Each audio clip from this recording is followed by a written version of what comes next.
محمد كما صليت على إبراهيم وعلى آل إبراهيم في العالمين إنك حميد مجيد. قال الله تبارك وتعالى في كلامه المجيد: أعوذ بالله من الشيطان الرجيم. بسم الله الرحمن الرحيم. قل إنني هداني ربي إلى صراط مستقيم دينا قيما ملة إبراهيم حنيفا وما كان من المشركين. قل إن صلاتي ونسكي ومحياي ومماتي لله رب العالمين لا شريك له وبذلك أمرت وأنا أول المسلمين.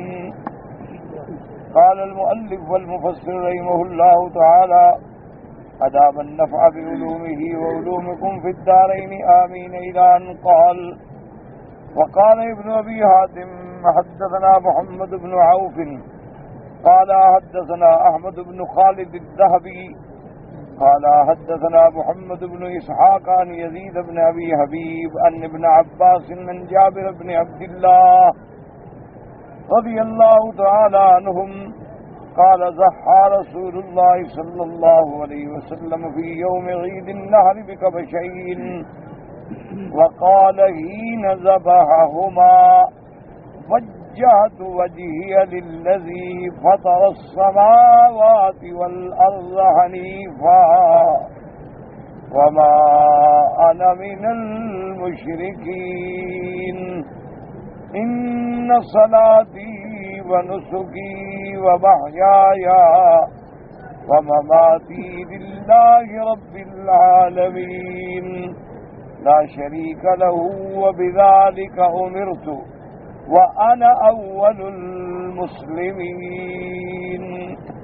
اب مفسر رحمۃ اللہ علیہ سورۃ الانعام کی ان آیات پر تفسیر فرماتے ہیں کہ اللہ تبارک و تعالیٰ نے حکم فرمایا کہ میرے محبوب صلی اللہ علیہ وسلم آپ اعلان فرما دیں کہ ان صلاتی، میری نماز، و نسکی، اب لفظ نسک پہ تفسیر بیان فرما رہے ہیں کہ نسکی سے کیا مراد ہے.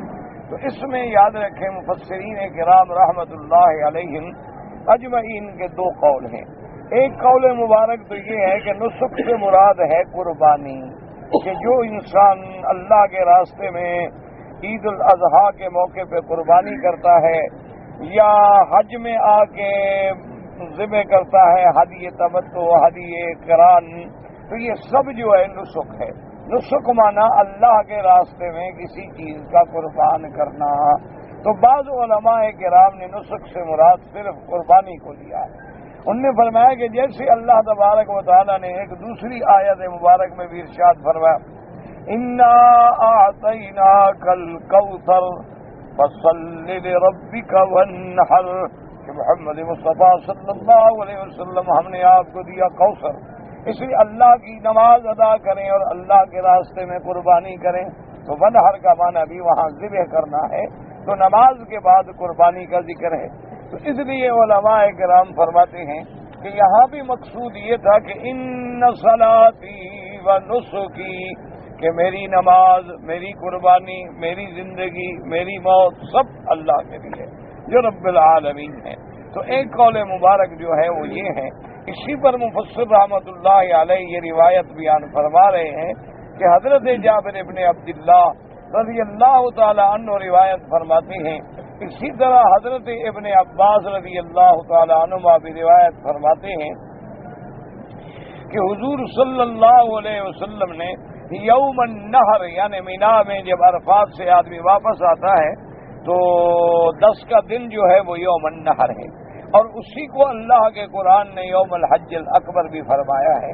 تو یوم النحر میں حضور پاک نے ضحیٰ بکبشین، آپ نے 2 دمبے جو ہیں ذبح فرمائے.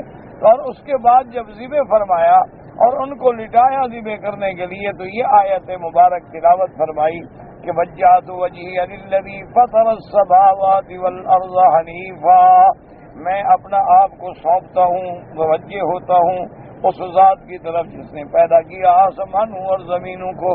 وما انا من المشرکین، اور نہیں ہوں میں شرک کرنے والوں میں سے۔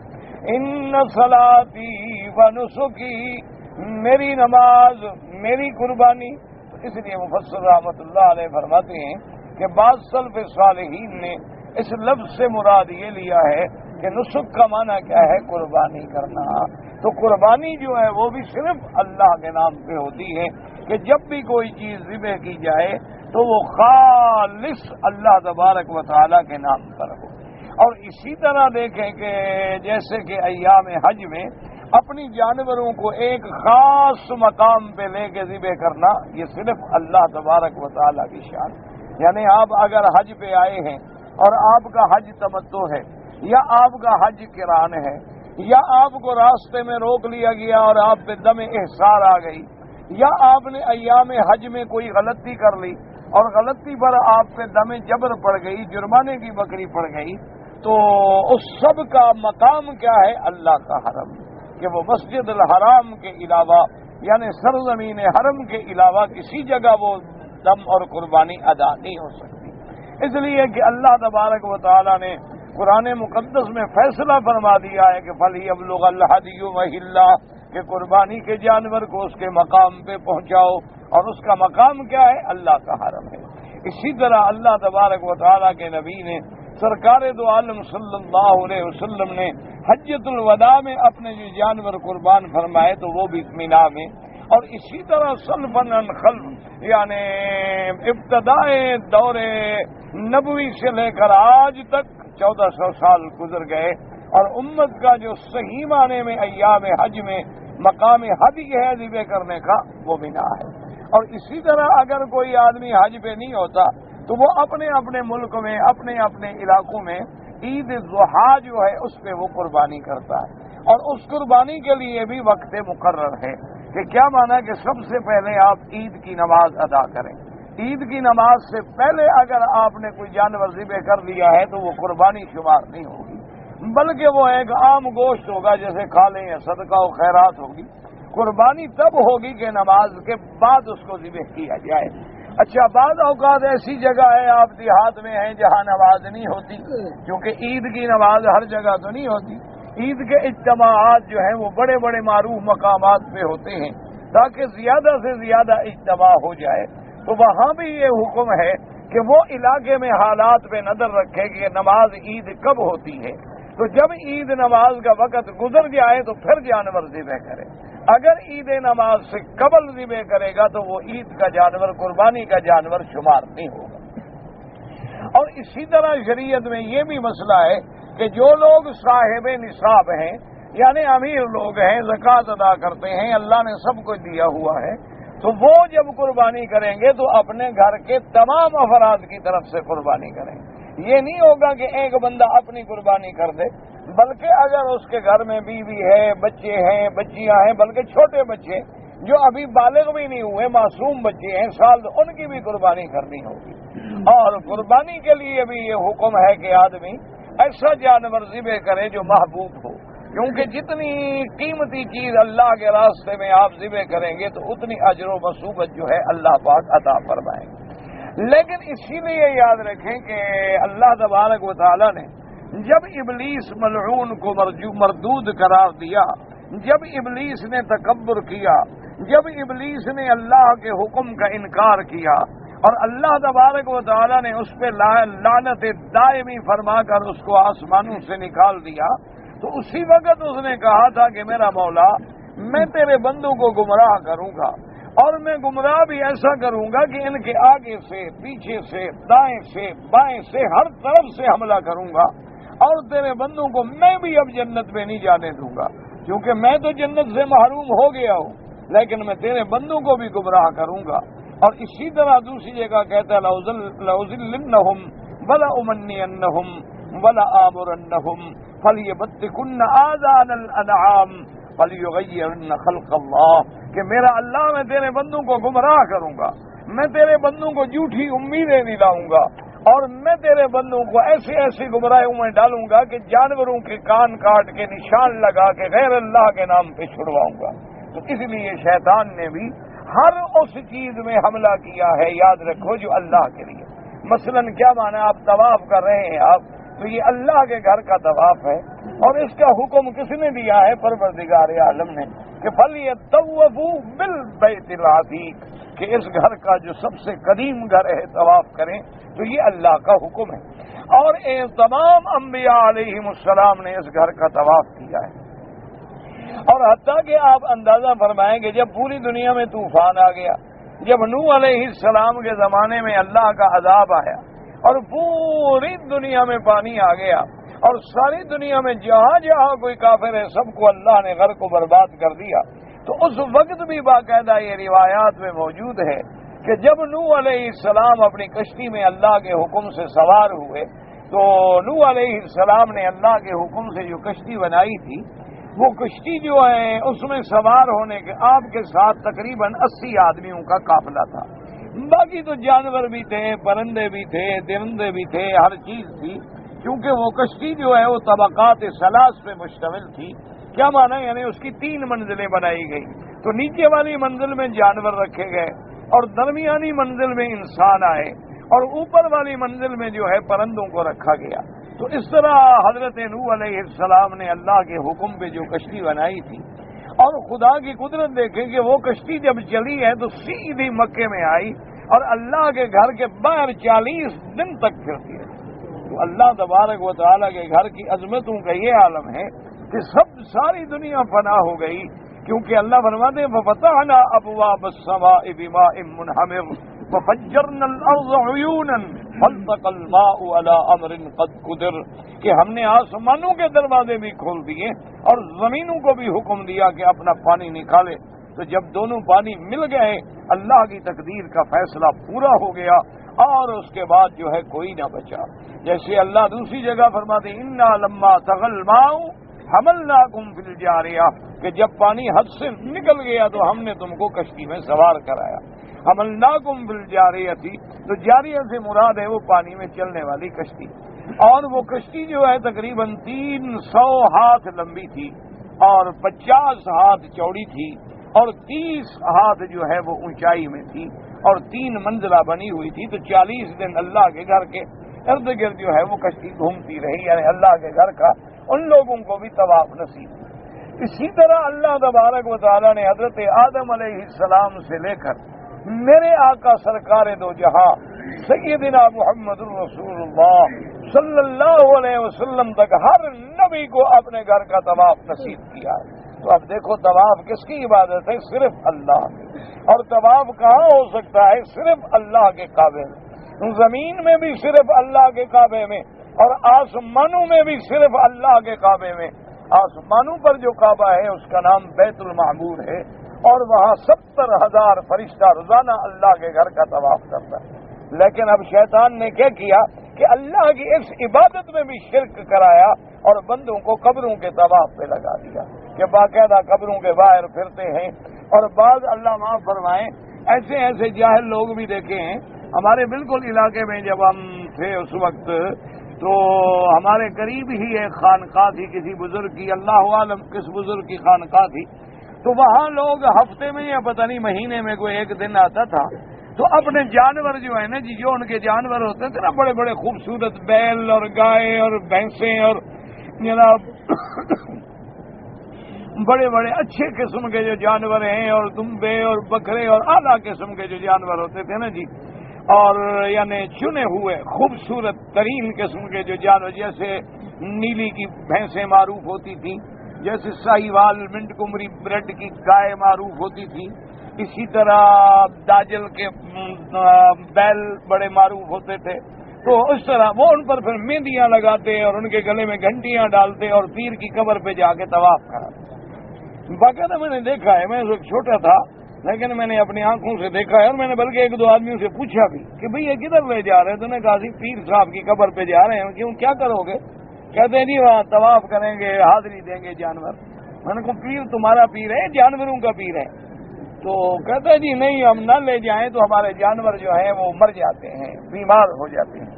اور اگر سائیں کی مزار کا پھیرا لگا کے آ جائے نا پھر جانور ہمارا بیمار نہیں ہوتا. تو میں نے کہا یار جہاں سائیں کی مزار نہیں ہے ادھر کے جانور تو نہیں مرتے، وہ کس کا پھیرا لگاتے ہیں؟ اور خاص طور پہ اگر آپ نے زیادہ بہتر جانور دیکھنے ہیں تو پولینڈ میں، ہالینڈ میں، وہاں جا کے دیکھیں جہاں 10-10 ہزار جانوروں کا ایک فارم ہے. تمہارے پاس تو 100 جانور بھی نہیں ہوتا، تمہارے پاس تو 100 گائے کھڑی ہو تو سمجھا جاتا ہے کہ وہ بہت بڑا کوئی فارم ہے، ڈیری فارم ہے. وہاں تو 10-10 ہزار گائے کھڑی ہوتی ہے، 10-10 ہزار، اور مشینیں لگی ہوتی ہیں دودھ نکالنے کے لیے کہ بندہ تو نکال ہی نہیں سکتا. 10,000 گائے کا دودھ کون نکالے گا؟ تو مشینوں سے نکالا جاتا ہے. اچھا، اور باقاعدہ جیسے تمہارے ڈرینیج سسٹم ہے، پائپ لگے ہوتے ہیں، دودھ پائپوں کے ذریعے جا کے بڑے بڑے ٹینکر میں جمع ہوتا ہے. ان کو تو میں نے کہا کسی پیر کی مدار پہ نہیں لے جاتے. اور ان کافروں کے جانور مرتے بھی نہیں، بڑے خوبصورت ہوتے ہیں، ہر وقت تر و تازہ ہوتے ہیں. تو یہ کیسے کہتا جی پتہ نہیں، ہمارا تو باپ دادا ایسے کرتا تھا، بس ہم بھی کر رہے ہیں. پتہ شتا کوئی نہیں ہے ہمیں. تو اس لیے میرے کہنے کا مقصد یہ تھا کہ شیطان نے چونکہ طواف اللہ کی عبادت تھی تو اس نے اس میں بھی شرک کروایا کہ قبروں کا طواف کروایا. اسی لیے قربانی جو ہے یہ خالص اللہ کے نام پر ہے، تو اس نے غیر اللہ کے نام پر بھی چڑھاوے چڑھا دیے کہ جی یہ بکرا جو ہے یہ تو میں آستان پہ ذبح کروں گا، یہ تو میں حضرت مرشد کی قبر پہ ذبح کروں گا، ادھر ادھر میں ذبح نہیں کرتا. پھر لاکھ دفعہ بسم اللہ پڑھتے رہو، اس کا کھانا جو ہے وہ حرام ہے کیونکہ وہ غیر اللہ کے نام پہ ذبح ہوا.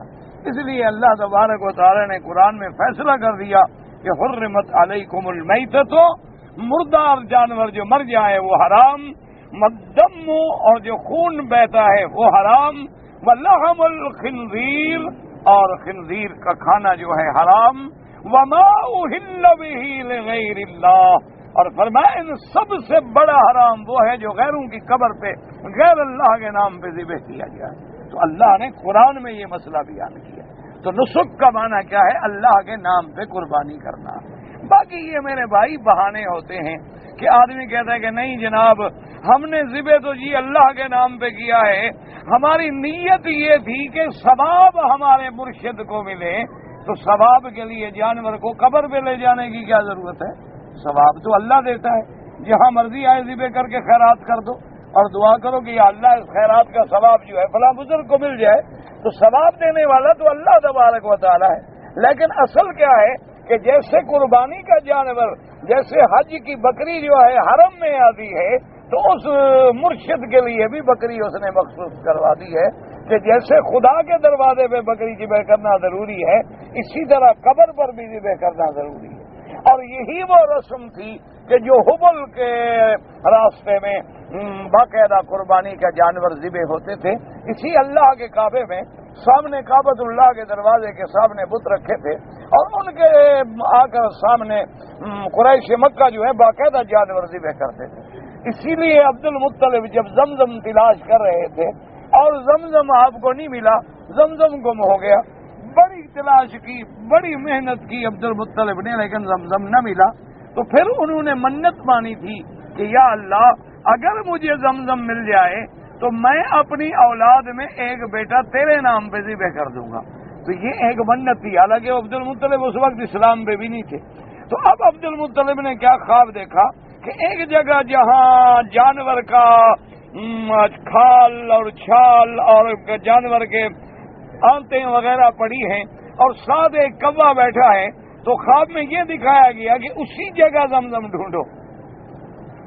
تو اب عبد المطلب کہتے ہیں کہ میں نے خواب سے بیدار ہو گیا کہ بھئی کیسے ڈھونڈوں. کہتے ہیں میں بیٹھا تھا کہ دیکھا کہ کچھ لوگ جو تھے وہ اونٹ لے کے آئے اور اپنے خدا کے سامنے، بت کے سامنے ذبح کی اور اس کو تھوڑا دور جا کے صاف کیا. تو وہاں جب وہ صفائی کر رہے تھے تو کوا بھی آ کے بیٹھ گیا. تو میں سمجھ گیا کہ یہی خواب ہے، یہ جگہ ہے جہاں زمزم. تو اس جگہ، تو اس لیے یہ مشرکین کی رسمیں ہوتی تھیں کہ بتوں کے آگے آگے جانور ذبح کرتے. اور اسی طرح آج تک ہندو میں بھی یہ رسمیں موجود ہیں کہ وہ بھی اپنے دیوی دیوتا کے چرنوں میں آ کے بلیدان کرتے ہیں، یعنی باقاعدہ آگے جانور ذبح کرتے ہیں. اچھا، اور اس کا خون جو ہے وہ بھی بتوں پہ ڈالتے ہیں. اور اسی طرح بعض بدبخت تو ایسے ہیں کہ ان کے یہاں ایک کالی دیوی مشہور ہے، وہ سال میں وہاں کسی انسان کو پکڑ کے ذبح کرتے ہیں کہ وہ انسان کی قربانی مانتی ہے، ورنہ یہ ہے کہ وہ دیوی ناراض ہو جائے گی تو تباہی آ جائے گی. ورنہ انسان کا خون پلا دو گے تو چونکہ وہ دیوی آدم خور ہے تو اس لیے پھر وہ ٹھنڈی ہو جاتی ہے کہ چلو مجھے سال کی روٹی تو آپ نے پہنچا دی ہے. تو جب اس کو سال کی غذا مل جاتی ہے تو کوئی آدم خور ہوتے ہیں, کوئی مردار خور ہوتے ہیں, ایسی بلائیں ان کے پاس بہت ہوتی ہیں. اللہ تبارک و تعالیٰ اس شرک سے محفوظ رکھے. تو اس لیے ہمیشہ یاد رکھیں کہ جب ذبح کرو تو کس کے نام پہ؟ اللہ کے نام پہ. جب عبادت کرو تو کس کے نام پہ؟ اللہ کے نام پہ. جب مدد مانگو تو کس سے مانگو؟ اللہ سے مانگو. جب سوال کرو تو کس سے کرو؟ اللہ سے کرو. اور یہ ایسے 4 جملے میرے محبوب نے اللہ کے کروڑوں صلاۃ و سلام ہوں میرے مدنی محمد مصطفیٰ صلی اللہ علیہ وسلم, اپنے محبوب کے یہ 4 باتیں یاد کرنا نا, کبھی زندگی میں انشاءاللہ گمراہ نہیں ہوگے. یہ باتیں کسی مولوی نے نہیں بتلائیں, یہ باتیں کسی پیر نے نہیں بتلائیں, یہ باتیں کسی شیخ نے نہیں بتلائیں, یہ باتیں بتلائی ہیں سیدنا محمد الرسول اللہ صلی اللہ علیہ وسلم. فرمایا اذا سألت فاسأل من اللہ. فرمایا میرا کلمہ پڑھنے والا امتی جب مانگنا ہو تو اسی سے مانگنا. کس سے مانگنا ہے؟ یہ ول پھیر نہ کرنا چکر گیا اللہ میاں بس دے دے, بس پنچن کا صدقہ, حسین کا صدقہ, یہ سب تم نے بنائے ہیں. حضور نے فرمایا کہ سوال کس سے کرو؟ اذا سألت فاسأل من اللہ. یہ پہلی بات یاد رکھ لو میرے مدنی پاک. اور محبوب کی باتوں میں چلو گے تو جنت ملے گی ورنہ نہیں ملتی. اور دوسری بات یہ فَإِذَا اسْتَعَنْتَ فَاسْتَعِنْ بِاللَّهِ. اور میرے محبوب نے فرمایا جب تمہیں تکلیف ہو, مدد چاہو, مدد پکڑو تو کس سے پکڑو؟ کس سے مدد پکڑو؟ یہ کس کا فرمان ہے؟ ہاں جی, کہ یا علی مدد. پھر کہاں گیا ایمان؟ یا غوث مدد, یا معین الدین چشتی مدد, یا عبد القادر جیلانی شیئا للہ. کہاں گیا ایمان؟ کہتے ہیں جی ہم مدد نہیں مانگتے, بس محبت میں پکار رہے ہیں. ماشاء اللہ, انا للہ و انا الیہ راجعون. محبت میں پکارنا ہے تو محبت پکارنے سے حاصل ہوتی ہے. اور آگے فرمایا, آگے کیا بس 3 مسئلہ ہے. اذا توکلت فتوکل علی اللہ. اور حضور نے فرمایا جب بھروسہ کرنا ہو, توکل کرنا ہو تو صرف اسی کی ذات پہ کرو جو ہمیشہ حی ہے, قیوم ہے, دائم ہے. اگر تم نے کسی پیر پہ توکل کیا وہ مر گیا تو پھر کیا کرو گے؟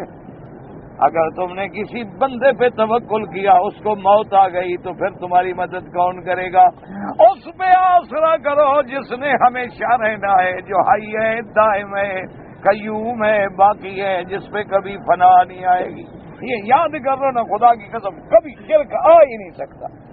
شرک تمہارے نڑے بھی نہیں آئے گا, قریب بھی نہیں آئے گا.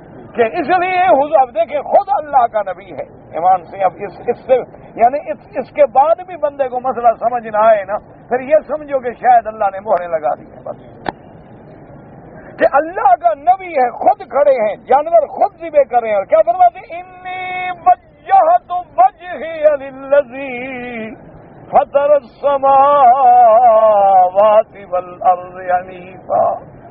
میرا مولا میں تیری ذات کی طرف سب کچھ اپنا تیرے سامنے اپنے آپ کو سونپتا ہوں, تیری طرف رخ کرتا ہوں. صرف رخ کرنا تو مقصود نہیں نا, مانا یہ ہے کہ سب کچھ میرا اس ذات کے لیے جس نے آسمانوں اور زمینوں کو پیدا کیا ہے, خالص. وما انا من المشرکین. اور ساتھ یہ بھی فرما دیا کہ صرف تیرے لیے, بلکہ نہیں ہوں میں ان لوگوں میں سے جو تیرا نام بھی لیتے ہیں اور ساتھ شرک بھی کرتے ہیں. اور اس کے بعد بھی وضاحت کی کہ ان صلاتی و نسکی و محیای و مماتی للہ رب العالمین. کہ میرا اللہ, میری نماز عبادت ہے, اور نماز میں جتنے ارکان ہیں, میرا رکوع, میرا سجود, میرا ہاتھ باندھ کے کھڑے ہونا, سب تیرے لیے. کسی اور کے آگے یہ نہیں ہو سکتا۔ اور آج کل تو اللہ معاف کرے ایسے ایسے عقیدے لکھے ہیں کہ باقاعدہ کتابوں میں لکھا ہے کہ جب تمہیں کوئی مشکل آ جائے، استغفر اللہ، کہتے ہیں مشکل جب آ جائے تو کیا کرو؟ کہتے ہیں نہیں، پہلے 4 رکعت نفل پڑھو، 4 رکعت نفل پڑھ کے اس کا ثواب بھیجو غوث پاک کو، پھر بغداد کی طرف غوث پاک کے روضے کی طرف رخ کر کے فریاد کرو اور الٹے پاؤں چلتے آؤ 11 قدم، بس پہنچیں گے پیرانے پیر فوراً آگے تیری ساری مشکل حل کر دیں۔ پتہ نہیں کیسے کیسے لوگوں نے عقیدے پھٹے۔ اچھا، خدا کی شان یہ ہے کہ دروغ گورا، وہ بزرگ کہتے ہیں نا کہ جھوٹے کا حافظہ نہیں ہوتا، دروغ گورا حافظہ نہیں، کہ جھوٹ بولنے والا جو ہے نا، حافظہ کیا مانا ہے؟ جھوٹ بولے گا گھنٹے کے بعد اور بات کرے گا، پہلا جھوٹ خود بخود کھل جائے گا، کیونکہ جھوٹ تو جھوٹ ہوتا ہے نا۔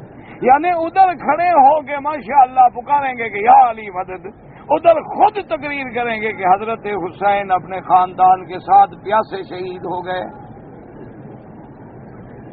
بھائی 2 میں سے ایک تو جھوٹ بول رہے ہو۔ اگر حضرت حسین شہید ہو گئے اور حضرت علی وہاں بھی نہیں پہنچے تو تم کو زیادہ رشتہ دار ہو۔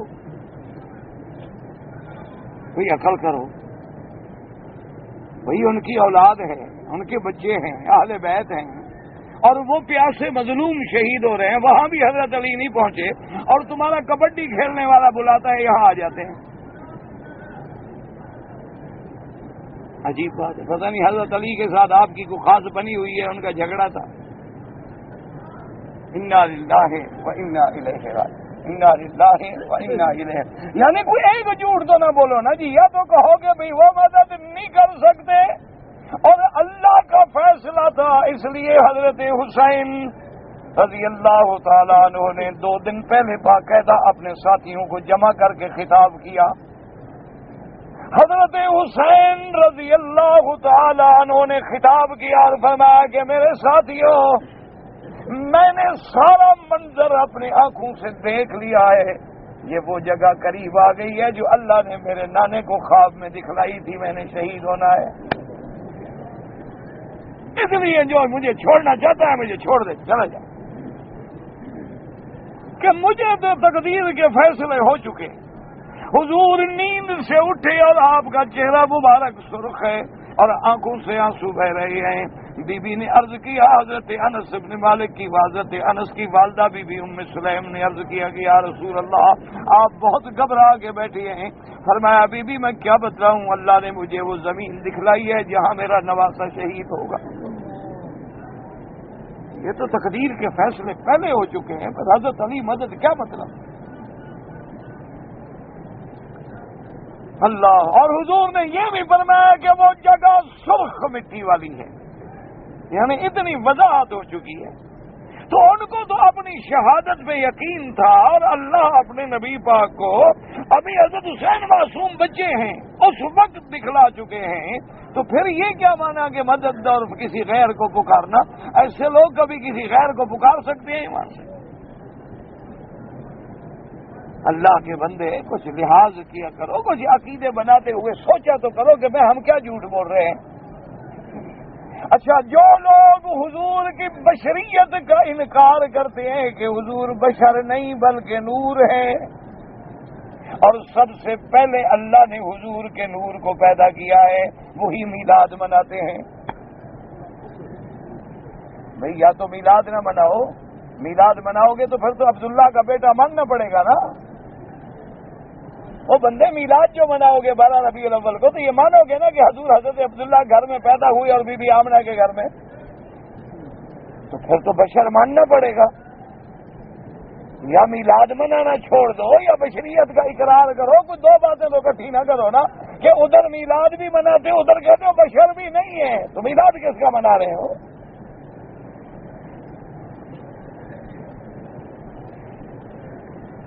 نور پیدا ہوا لیکن بطن بشر میں سے، کوئی عقل کرو۔ اور یہ کوئی چھوٹے موٹے مسئلے نہیں، یہ کفر اسلام کے مسئلے ہیں۔ اللہ کے کعبے میں بیٹھ کے سن لو کہ جو بندہ میرے پاک نبی کی بشریت کا منکر ہے وہ اسلام کے روح میں متفق علیہ کافر ہے، اس کے کفر میں کوئی شبہ ہی نہیں۔ کوئی حنفی شافعی مالکی حنبلی اس کو رعایت نہیں دیتا، اس لیے کہ وہ تو قرآن کا مسئلہ ہے کہ قل انما انا بشر انما انا بشر مثلکم یوحی الی، اور دوسری جگہ قرآن کہتا ہے قل سبحان ربی هل کنت الا بشرا رسولا۔ اور بی بی عائشہ کہتی ہے، جب بی بی عائشہ سے پوچھا گیا کہ حضور جب اپنے گھر میں ہوتے ہیں تو بتلائیں، فرمایا انہ بشر من البشر، اور حضور کی اپنی حدیث ہے، فرمایا انما انا بشر انسا کما تنسون واغضب کما تغضبون، فرمایا میں بشر ہوں۔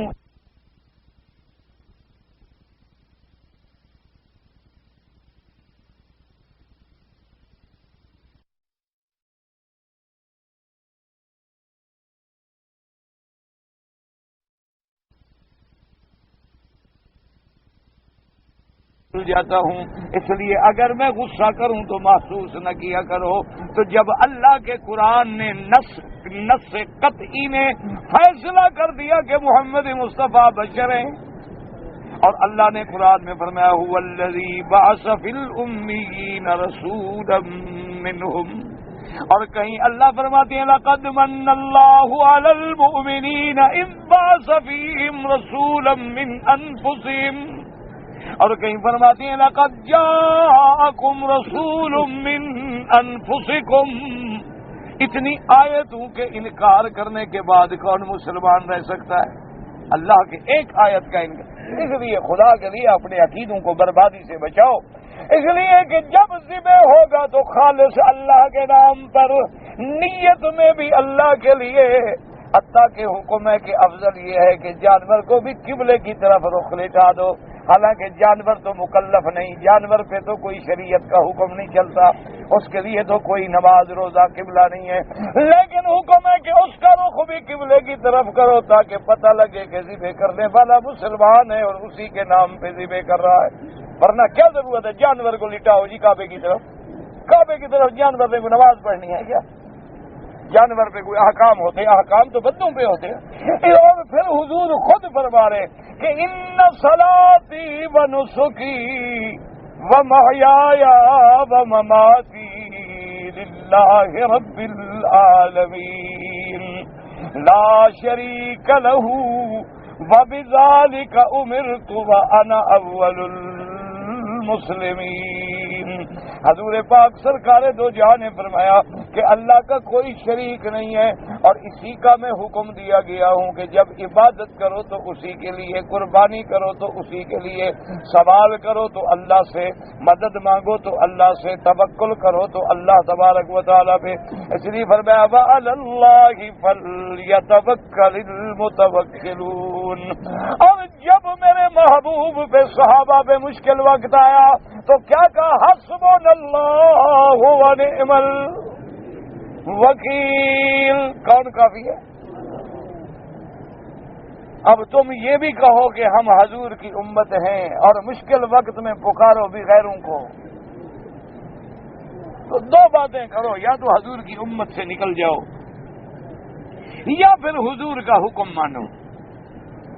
یہ نہیں ہو سکتا کہ حضور تو کہے حسبی اللہ لا الہ الا ہو علیہ توکلت وہو رب العرش العظیم، اور تم کہو کہ یا مدد کن یا معین الدین چشتی بگر دابے بلا افتاد کشتی، کہ معین الدین میری کشتی اب طوفان میں پھنس گئی ہے، میری مدد کر۔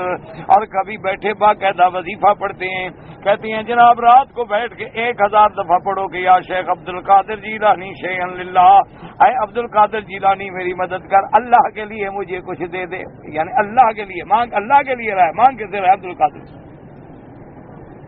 انا للہ و انا الیہ راجعون۔ یعنی ہم تو شرک کی اس حدوں پہ پہنچ گئے ہیں نا، اللہ معاف کرے، اللہ معاف کرے۔ مجھے تو کہتے ہوئے ڈر لگتا ہے کہ اگر اللہ قادر ہے، آج حضور کے زمانے کے جو مشرک ہیں نا، ان کو اگر زندہ کر کے کھڑا کر دے اور ہمارا وہ نمونہ دیکھے نا، وہ تو کان پکڑ کے بھاگ جائیں، وہ کہیں جی یہ شرک تو ہمارے باپ دادے کو بھی نہیں آتا، کہ ملتزم پہ کھڑا ہے کہ مولا تیرے گھر پہ کھڑا ہوں، تیرے گھر پہ آیا ہوں لیکن داتا کی مہربانی سے۔ اس سے بڑا کوئی شرک ہے؟ اور یہ بات تو ہمارا عام پڑھا لکھا داڑھی والا دین والا عام نمازی بھی کہہ دیتا ہے، جب آئے نا عمرے پہ پوچھو کیا حال ہے جناب، کب آئے؟ بس یہ حضور نے بلایا ہے۔ یعنی ان کو عمرے پر حضور بلاتے ہیں، اللہ نہیں بلاتا۔ بس جی دعا کرو حضور کی طرف سے بلاوا آ جائے۔ خدا کا خوف کرو، بلانے والا کون ہے؟ بھیجنے کی طاقت دینے والا کون ہے؟ تمہیں پیدا کرنے والا کون ہے؟ تمہیں پیسے دینے والا کون ہے؟ تمہیں توفیق چلنے کی دینے والا کون ہے؟ پھر یہ کہ اور جی حضور، ہاں یہ کہو جی حضور کی محبت میں اللہ نے ہمیں موقع دیا ہے، یہ کوئی بات کرو، یہ تو نہیں کہ شرک کرو۔ یہ کہہ سکتے ہو جی اللہ کا کرم ہے، اللہ نے حاضری کا موقع دیا ہے، اور حضور صلی اللہ علیہ وسلم کی محبت میں تڑپ تھی کہ اللہ مدینہ پاک دکھلا دیں۔ اللہ پاک نے بہت کرم فرمایا، کیونکہ ہماری کوئی پتہ نہیں ہل سکتا جب تک کہ میرے اللہ کا حکم نہ ہو۔ دیکھو نا، اللہ اپنے نبی کو مکے میں نہ آنے دے تو کون لا سکتا ہے؟ حضور کو روک دیا گیا تو نہیں آئے نا۔ یعنی تمہیں تو حضور بلا لیتے ہیں لیکن خود نہیں آئے۔ کوئی مسئلے کو سمجھا کرو۔ پھر کہتے ہیں اگر یہ کہو جی سمجھ نہیں آتا، بس دعا کرو۔ ایک رواج ہے ہمارے ہاں، اس پہ ہم چل پڑے ہیں، اللہ پاک ہمارے حال پہ رحم کرے۔ میں نہیں منع کرتا لوگوں کی طرح کسی کو کہ وہ شعبان میں عبادت رکھ رہے، شعبان بڑی حرمت والا عزت والا مہینہ ہے، لیکن یہ کون سی عبادت ہے کہ 15 کی رات جو ہے عمرے کرو، فجر کی نماز نہ پڑھو اور چلے جاؤ؟ یہ کون سی عبادت ہے؟ یہ کس حدیث مبارک میں حکم آیا ہے کہ اس دن کا روزہ صحابہ نے رکھا ہے، حضور پاک نے رکھا ہے؟ ایک رواج ہے، بس شروع ہے ہر قوم۔ بھائی حضور پاک نے عاشورہ کا روزہ رکھا تو بتلا دیا کہ نہیں بتلا دیا کہ 9 کو بھی رکھو اور 10 کو بھی رکھو؟ خمیس اور جمعرات کے روزے کے بارے میں حضور نے فرمایا ہے کہ نہیں فرمایا کہ ہر ہفتے میں خمیس اور جمعرات کا، سوموار اور جمعرات کا روزہ رکھو؟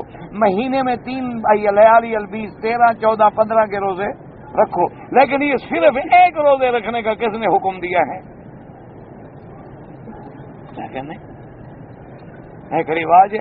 اور کسی سے کہو کہتے ہیں جی ہم نے اچھا کام کیا، کوئی برا کام تو نہیں کیا۔ بھائی برا کام تو نہیں کیا، سوال یہ ہے کہ حضور نے اچھے کام، کوئی ایسا کام ہے جو اچھا چھوڑ دیا ہو، بتلایا نہ ہو؟ یعنی جب دین کامل مکمل ہو گیا اور یہ بات دین میں شامل ہے تو حضور نے کیوں نہیں بتلائی؟ ایک بات ہے یہ جو سمجھتے ہو نا چھوٹی موٹی بدعت، یہ چھوٹی موٹی بدعت نہیں ہوتی۔ جو لوگ دین میں کسی قسم کی بدعت کا ایجاد کرتے ہیں، علماء نے لکھا ہے وہ دراصل محمد مدنی پہ اعتراض کرتے ہیں کہ دین کامل نہیں کر کے گئے۔ کیوں؟ اگر دین مکمل ہے اور جو تم کر رہے ہو دین میں ہے تو لازماً دین میں ہونا چاہیے، اور اگر دین میں نہیں ہے اور ہے دین، تم مقصد اللہ کے نبی سے چھوڑ گئے نا، پورا نہ کیا۔ یہ معمولی بات نہیں ہے، اس لیے خدا کا خوف کر کے سمجھیں۔ اور بعض علماء فرماتے ہیں کہ ان صلاتی ونسکی ومحیای ومماتی للہ رب العالمین۔ وہ کہتے ہیں کہ نسک سے مراد صرف قربانی نہیں، بلکہ نسک سے مراد ہر قسم کی عبادت ہے، ساری عبادتیں۔ جیسے ایام حج میں جتنے کام ہیں سب مناسک ہیں۔ اللہ پاک کے نبی نے فرمایا خذوا انی مناسککم۔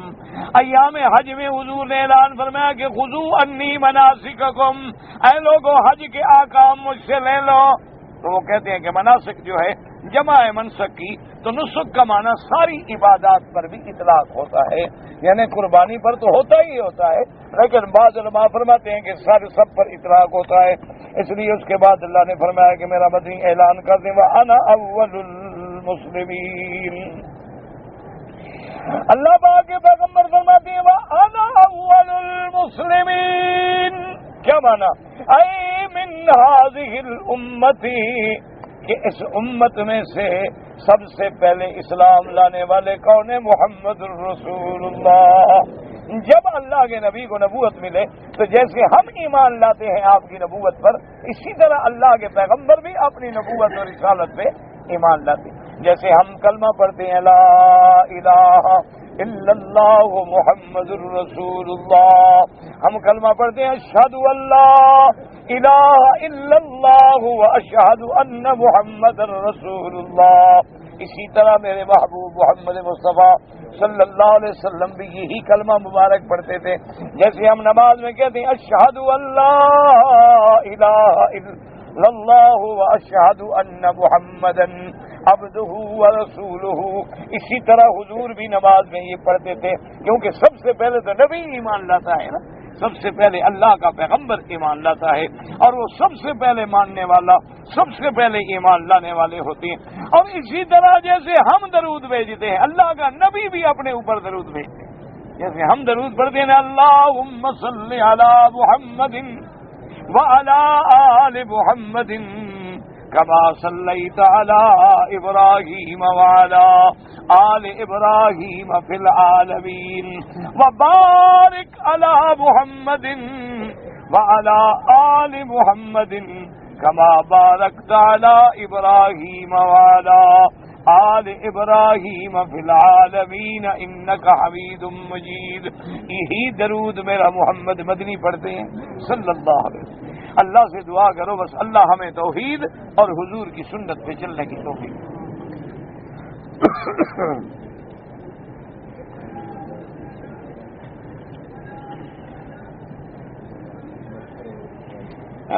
میں نے کل بھی عرض کر دیا تھا کہ شب برات کے بارے میں اللہ کے قرآن میں یا کسی صحیح حدیث مبارک میں کوئی حکم نہیں۔ بعض ضعیف روایات ہیں یا علماء کے اقوال ہیں، ورنہ قرآن یا حدیث مبارک میں ویسے آپ اگر چاہیں نا جی تو جیسے اردو کی تفسیریں ہیں قرآن میں، معارف القرآن ہے مفتی محمد شفیع صاحب رحمۃ اللہ علیہ کی، اسی طرح حضرت کاندیلوی کی تفسیر ہے، اسی طرح انوار القرآن ہے حضرت محمد نعیم صاحب کی، تو ان میں بھی آپ یہ مسئلہ جو ہے نا اس جگہ انا انزلناہ فی لیلۃ مبارکۃ انا کنا منذرین، تو گھر میں بیٹھ کے وہاں یہ آیت کھول کے پڑھیں گے تو انہوں نے صاحب وضاحت سے لکھا ہے کہ کوئی حدیث صحیح مبارک نہیں ملتی ہے کہ جو اس بات پہ دلالت کرے کہ اس رات سے مبارک یہ رات ہے۔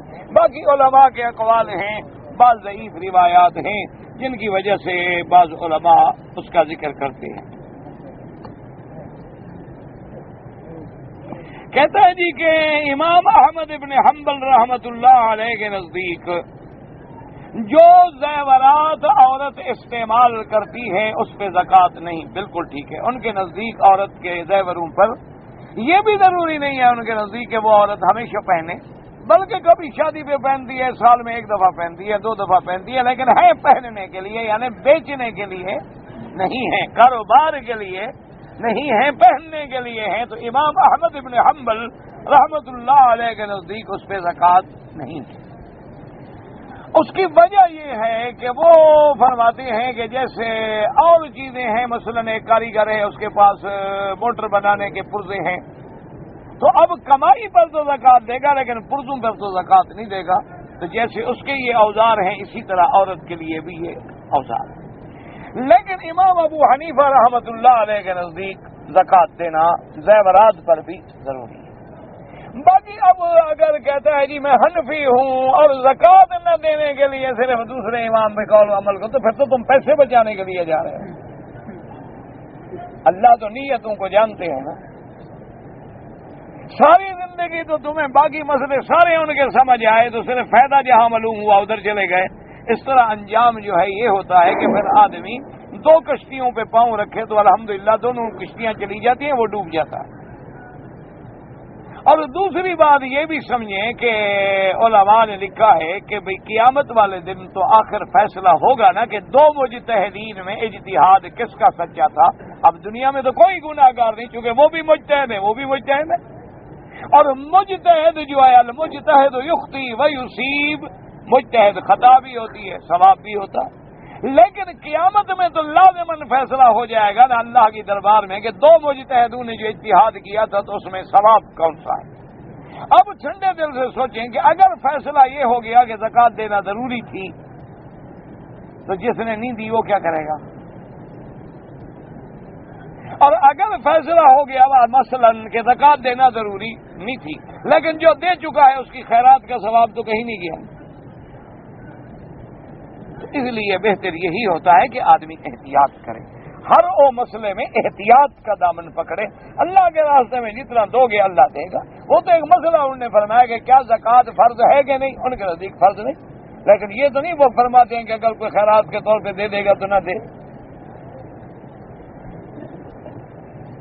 لوگ صلاۃ الجنازے میں کھڑے ہوتے ہیں تو امام کے سلام پھیرنے سے پہلے سلام پھیریں تو نماز نہیں ہوتی.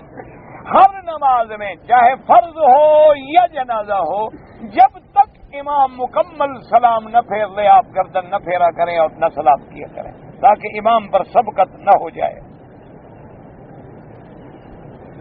شعبان میں روزے رکھنا جو ہے وہ اس لیے افضل ہے کہ حضور پاک سب سے زیادہ نفلی روزے جو ہیں وہ شعبان میں رکھتے تھے، لیکن کسی دن کی پابندی نہیں. افضل یہ ہوتا ہے کہ 13، 14، 15 یہ 3 دن چونکہ ہر حدیث میں موجود ہیں. اللہ تبارک و تعالیٰ کے کعبے پر نظر پڑنے سے جب پہلی نظر پڑتی ہے اور دعا منظور ہوتی ہے، ہاں یہ روایت میں موجود ہے. اب یہ ضروری نہیں کہ جب ہم ملک سے آئیں اور پہلی نظر پڑے، اس میں تو کوئی شک نہیں، لیکن جب بھی ہم آئیں اور پہلی نظر پڑے تو انشاءاللہ دعا ضرور منظور ہوگی. اللہ کی رحمت کو تنگ کیوں کرتے ہو، وسیع رہنے دو. اگر مجھے وضو نہیں تھا اور میں نے زمزم کے پانی سے وضو کیا، ٹھیک ہے، کوئی بات نہیں. غروب کے وقت جب سورج ڈوب رہا ہو یا نکل رہا ہو تو نفل پڑھنا منع ہے، لیکن بعض ائمہ کرام صرف حرم میں اجازت دیتے ہیں. اگر دوران طواف وضو ٹوٹ جائے تو چھوڑ دیں، کیونکہ امام ابو حنیفہ رحمۃ اللہ علیہ کے نزدیک طواف جو ہے وہ نماز کے حکم میں ہے. وہ فرماتے ہیں کہ جیسے تحیت المسجد کے بدلے میں طواف ہے. اور اسی طرح ایک قول مبارک بھی ہے حضرت ابن عباس کا کہ طواف کا صلاۃ ہے، تو وہ کہتے ہیں کہ وضو ٹوٹ جائے تو چھوڑ دیں، وضو کر کے پھر پورا کرے. فیض بانڈ جو ہے جاری کرتے ہیں اور اس پہ حکومت جو ہے وہ انعام دیتی ہے، اور ایک پروفیسر صاحب ہیں انہوں نے اس کو صحیح بتایا ہے. بہرحال مجھے نہیں پتا پرائز بانڈ کی، جب تک پوری تفصیل سامنے نہ ہو اس پر آدمی کوئی فتویٰ نہیں دے سکتا. یا تو آپ وہ جو پالیسی ہے نا پوری پرائز بانڈ کی، وہ پالیسی پوری تفصیل کے ساتھ کہ بھئی وہ کیا شرائط ہیں، کیا طریقہ کار ہے، کیا ہے، وہ لے آئیں تو پھر کچھ بات ہو سکتی ہے.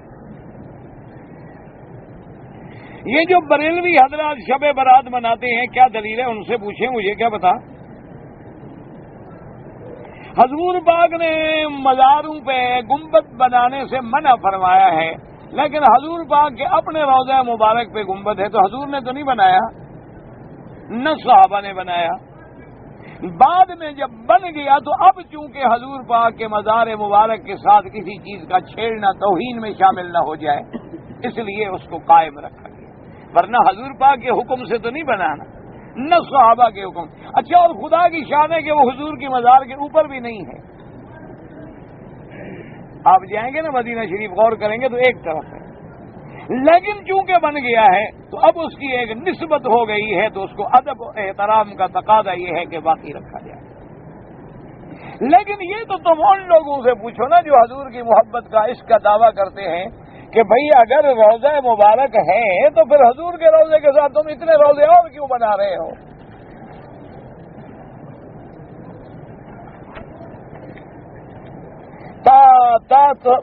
تعویذ تصویر کی پتہ نہیں کیا ہے.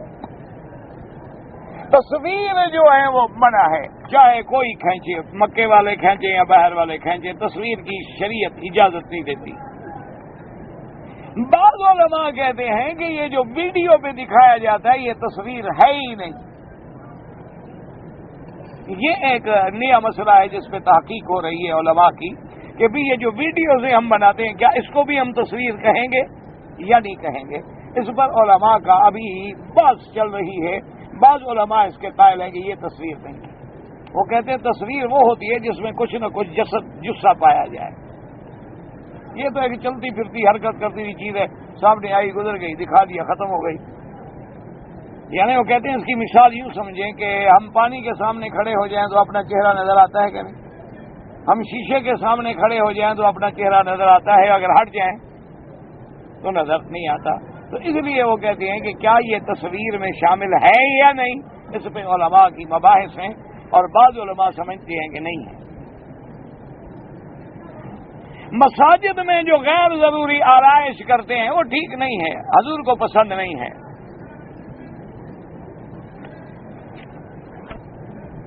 رکوع کے بعد سینے پر ہاتھ باندھنا جائز ہیں، جو باندھتے ہیں ان سے پوچھے، ہمیں تو روایت نہیں ملی آج تک۔ تراویح میں 20 رکعت ہیں یا 8 ہیں؟ انشاءاللہ 20 پڑھی جاتی ہیں حرمین میں، ہم تو 20 پڑھیں گے، آپ 8 پڑھتے ہیں، 8 پڑھیں، جتنا پڑھو گے اتنا ثواب ملے گا۔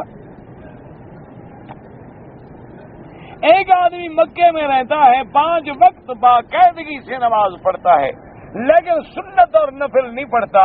اللہ عالم وہ گھر میں پڑھتا ہو، تم کیوں خامخواہ برا گمان کرتے ہو؟ جب وہ اللہ کے گھر میں باقاعدگی سے پابند ہے نماز کا، اور سنت نفل وہ گھر پڑھتا ہو، گھر پڑھنا افضل ہے۔ تم اپنا فکر کرو، لوگوں کے پیچھے نہ لگو۔ میں طواف زیارت تو 10 ذی الحج کو کر لیا تھا، لیکن صفا مروہ میں نے اس دن نہیں کی، 11 کو صفا کی، کوئی بات نہیں، ہو گئی الحمدللہ۔ اگر مکے والے عمرہ کریں گے تو پھر باہر جائیں گے، میقات پہ مسجد عائشہ جائیں یا جیرانہ جائیں یا کہیں حد حرم کے باہر جائیں۔ داڑھی کی حد جو ہے وہ 1 مشت ہے۔ میرے بیٹے کے لیے دعا کریں، خدا اس کو اپنا گھر دے دے، ایمان دے، اپنا گھر دے، اللہ سب کو اپنے گھر دے، کسی کا محتاج نہ کرے۔ میں بہت دنوں سے بیمار ہوں، دعا کریں، اللہ سے دعا کریں، اللہ ہم سب اور جتنے ہمارے ملنے والے ہیں مسلمان ہیں سب کی بیماریاں دور فرما دیں، ظاہری، باطنی، روحانی، جسمانی، سب بیماریاں دور فرما دیں۔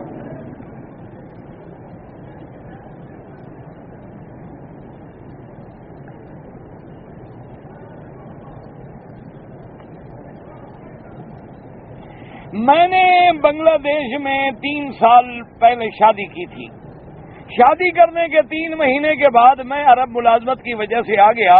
1 سال 6 مہینے کے بعد جب میں اپنے ملک واپس گیا تو میری بیوی کے باپ نے اس کی شادی کی تھی اور جگہ کر دی تھی، ماشاءاللہ۔ اچھا، اس کے بعد میں نے بھی دوسری شادی کر لی ہے۔ اب میں پوچھنا چاہتا ہوں کہ مجھے مہر کی رقم پہلی بیوی کو دینی ہوگی؟ ہاں بالکل، وہ تو دینی ہوگی، کیونکہ بیوی کے ساتھ نکاح ہونے کے بعد اگر میاں بیوی ایک دوسرے کو مل لیں یا ایک کمرے میں کمرہ بند ہو، چاہے وہ آپس میں ہم بستری بھی نہ کریں، تب بھی حق مہر دینی ہوتی، وہ تو تمہیں دینی ہی دینی ہے۔ بہرحال اس کا دوسرا نکاح جو ہے وہ حرام ہے، وہ زنا کر رہے ہیں، اللہ تبارک و تعالیٰ معاف کرے۔ تم تو خیر طلاق دے کے اپنی جان تو چھڑاؤ نہ، خواہ تم تو عذاب میں نہ رہو۔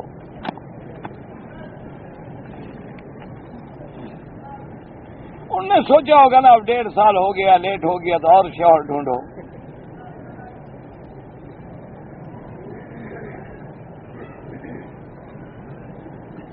اگر آپ کو اپنی وحی کے بارے میں شک ہو، یہ خطاب نبی کو ہوتا ہے لیکن حکم امت کو ہوتا ہے۔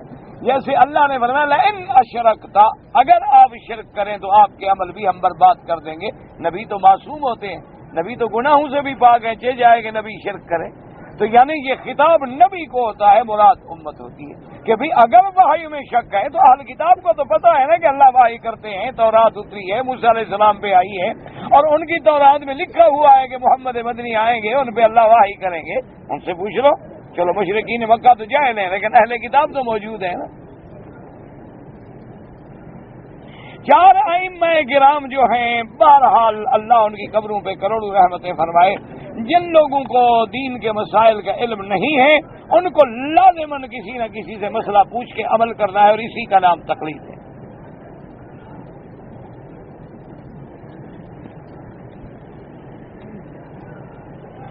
اگر میں مدینہ منورہ سے واپسی پر عمرہ کروں، لیکن عمرہ جو ہے بالکل الحمدللہ ایک نفلی عبادت ہے، اور مدینہ منورہ سے جب تم آؤ گے تو عمرہ کرنا چاہیے، کیونکہ مدینہ منورہ بھی میقات ہے۔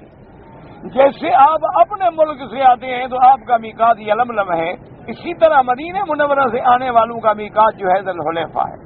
باقی عمرہ ہے، آپ افضل یہ ہوتا ہے کہ اپنے لیے کریں، اگر کسی نے وصیت کی ہے تو اس کے لیے کریں، یا اس کے بعد عمرہ کر کے ثواب اللہ سے دعا مانگیں کہ اللہ تبارک و تعالیٰ ان کو ثواب عطا فرما دے، تو انشاءاللہ اللہ تبارک و تعالیٰ ثواب عطا فرما دیتے ہیں۔ باقی عمرہ مدینہ منورہ لوگ جائیں اور مکے آئیں تو عمرہ ضرور کیا کریں، کیونکہ میرے آقا سرکار دو جہاں سیدنا محمد رسول اللہ صلی اللہ علیہ وسلم جب بھی مدینہ منورہ سے تشریف لائے ہیں تو احرام باندھ کے آئے، اللہ صرف فتح مکہ کے موقع پر، کیونکہ اس وقت مکہ مکرمہ میں یعنی ایک جہاد کا اور لڑائی کا اندیشہ تھا، تو اللہ نے اجازت دی تھی اپنے نبی کو کہ لڑائی بھی ہو سکتی ہے اور بغیر احرام کے بھی حضور داخل ہو سکتے ہیں، لیکن خدا کی قدرت ہے کہ اس کے بعد بھی جب مکہ فتح ہو گیا حضور صلی اللہ علیہ وسلم تشریف لے گئے غزوہ حنین کے لیے، اور غزوہ حنین سے فراغت پر حضور پاک نے جیرانہ میں قیام کیا، تو پھر حضور جیرانہ سے آ کے عمرہ کر گئے۔ تو اس لیے کوشش کیا کریں کہ جب بھی اللہ موقع عطا فرمائے تو آدمی میقات سے بغیر احرام کے نہ گزرے۔ تو مسلمان سلام جواب کریں تو سلام میں کس کو ثواب زیادہ ہے؟ جو پہل کرے گا اس کو زیادہ ثواب ہے کہ اس نے ابتدا کی بھلائی کی۔ قرآن کہتا ہے اللفظ قرارن، اور سینس کہتا ہے گھومتی ہے۔ تم نے قرآن کا کلمہ پڑھا ہے، سینس کا پڑھا ہے؟ جس کا کلمہ پڑھا اسی کا اعتبار کرو۔ سینس کا کیا ہے؟ یہ تو ایسے بے وقوف ہیں 10 سال دوائی کھلا دیتے ہیں، پھر کہتے ہیں خبردار دوا بند کر دو کینسر ہو رہا ہے۔ ان کی سینس کا تو یہ حال ہے، کبھی کہتے ہیں زمین پھر رہی ہے، اب کہتے ہیں نہیں چاند پھر رہا ہے، اب تیسرا نظریہ آ گیا دونوں پھر رہے۔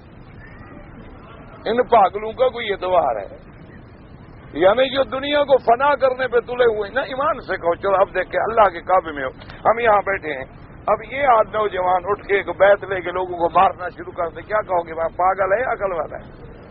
اگر یہ ایک آدمی بیچارہ کسی کو بیت مارے یہ پاگل ہے، اور جو کروڑوں کو مارنے کے لیے بم بنائے وہ عقل والے ہیں؟ نہ کیا خیال ہے آپ کو؟ عقل والے ہیں جو زہر بنائیں، بم بنائیں، ہلاکت کی چیزیں بنائیں، گولیاں بنائیں، میزائل بنائیں، پھر کہتے ہیں دہشت گرد مسلمان ہیں، بنا کے تو تم دے رہے ہو۔ اسلام تو سلامتی کا مذہب ہے، اللہ معاف کرے، اسلام تو دہشت گردی کا قائل ہی نہیں۔ ہاں کہتا تھا نہ کھاتا تھا نہ پخانا کرتا تھا۔ کس نے کہا آپ کو کہ فرعون نہ کھاتا تھا نہ پخانا کرتا تھا؟ آپ کو خواب آیا یا ملے تھے آپ اس کو؟ وہ تو روایات میں ہے جب حضرت موسیٰ علیہ السلام نے عصا ڈالا تو اس کو اسی وقت دست نکل گیا۔ پتہ نہیں تم اس کے ساتھ رہے ہو، کہاں سے پڑھے ہو۔ امام کے پیچھے فاتحہ نہ پڑھنے والی صحیح حدیث ہے، بالکل حدیث صحیح ہے، مسلم شریف میں اذا قرأ فانصتوا، جب امام پڑھے تم چپ کرو۔ الصلاۃ کانت علی المؤمنین کتابا موقوتا۔ ہاں بعض ائمہ کے نزدیک سفر میں جمع کرنا جائز ہے کہ ظہر عصر کٹھی پڑھ لے، مغرب عشاء کٹھی پڑھ لے، تو وہ تو سفر کا حکم ہے ان کے نزدیک بھی، گھر میں تو ان کے نزدیک بھی منع ہے۔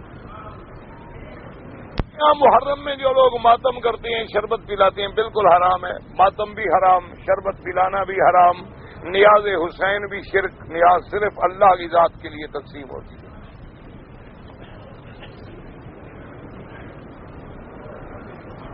میں نے پلاٹ خرید کیا، اگر رہائش کے لیے ہے کوئی زکوٰۃ نہیں، اگر بیچنے کے لیے ہے تو بالکل زکوٰۃ ہے، ہر سال قیمت لگا کے زکوٰۃ دو۔ 4 پلاٹ جس کے لیے تم نے رہائش کے لیے خریدا اس کے نام کر دو، بیٹا ہے تمہارا ہے، بیٹی تمہارا ہے، یہ بیوی کا ہے، یہ بہن کا ہے، یہ میرا ہے، تاکہ ختم، ہر کسی کا حق اس کو تقسیم ہو جائے، اسی کے نام ہو جائے، پھر کوئی زکات نہیں۔